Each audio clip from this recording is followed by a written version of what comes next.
असांजे वटा कहिड़ा केस आहिनि जो असांखे पुलिस खंबे खणी वेंदी? खैरा जे सिर ॾे खैर हुजे।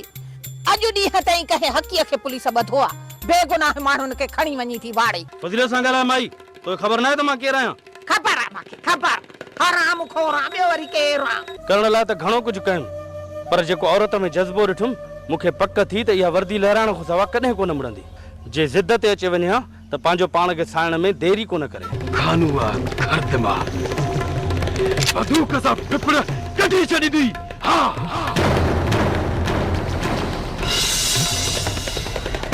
निंड त मिरुआ खे ईंदी ई कोन जेसिताईं असांखे दड़का न ॾेई वेंदो। हीअ मथां जेकी का हुयसि न, इन ख़ौफ़ में सभु कुझु विसरी वियो हूंदुसि। आराम कर नसीबा, अॼु शैतान कोन ईंदो। इश्क नाहे रांद जीअं खेॾनि था गभरू, जीअं जसीअ जान जी भॼे जो हे कांद। सिसी निज़े पांद उछल त ॿध ते कहिड़ो मुंहिंजे सर ते असर पवंदो? पी त तुंहिंजी मर्ज़ी, न पी त पई धूड़ पाए ते। रपटू कहिड़े ॾींहुं ईंदियूं, पोइ हली ॾेखारे अचूं। कहिड़ी शर्त ते वठी हलंदो मां? ही 4 ॾींहंनि वारी दवा पी ख़तम कंदी त वठी हलंदो मां, न इन खट ते पई हूंदी जा। बाबा तव्हां विड़ो न, मां दवा खणी आहियां। वो पुट दवा त आंदी अथई, पर माणे खे केरु प्यारे? चई त तसे प्यारियूंसि, बाक़ी ही दवा भाऊ माणे कान पीअंदी आई। कौन था तुझे पैसा ज़ाया थियनि? पियां थी दवा पियां थी, तुझे पैसा ज़ाया थियण कोन ॾींदसि, भली मराया बच्चा। दवा में ज़हर तो कोन्हे मिलाल न, जो एॾियूं रड़ियूं पई करी। अम्मा दवा पी, पापा ईअं पचर कान छॾींदे। पुट जेसी ये रेडियो न करे न, तेसी इनजी मानी हज़म कान थींदी। केड़ी मानी अॼु ताईं पचाए खाराई अथई? हा रुकत ते पई दाऊं करी वञी धूड़ पा। ज़रो बि एहसास कोन अथसि,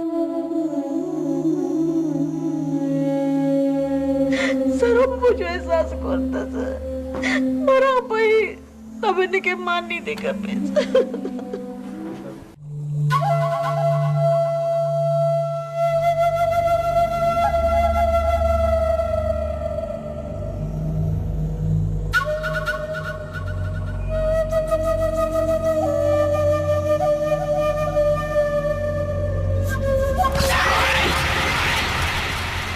मलूका रात मां काज़ी खे घुराईंदुसि, नसीबा खे ग्वार जे वेस में तैयार करे विहारजाए। मां मरी त सघां थी, पर तोसां निकाह न कंदसि, न कंदसि, न कंदसि। इन्हे करे मां ॻाढ़े चोड़े सां गॾु कफन बि आंदो आहे। मूंखे ख़बर हुई तूं ज़िद ज़रूर कंदी। हा हा मूंखे मौत क़बूल आहे। मां मौत खे गले लाईंदसि, पर तोसां निकाह कॾहिं कोन कंदसि। मौत तोखे न, तुंहिंजे ज़िद जे करे मौत मलूका खे मिलंदो। जे मारणो अथई राति छो हींअर ई गोली हलाए। ठीक आहे, इहा ख्वाहिश बि तुंहिंजी पूरी तो। मूं मां रहम जी उम्मीद न रखो, मां सब कुछ करे सघां थो। भाउ खे मारण वक़्तु मुंहिंजा हथ न रचिया त पोइ हिन खे मरण में कहिड़ी मूंखे तकलीफ़ थींदी?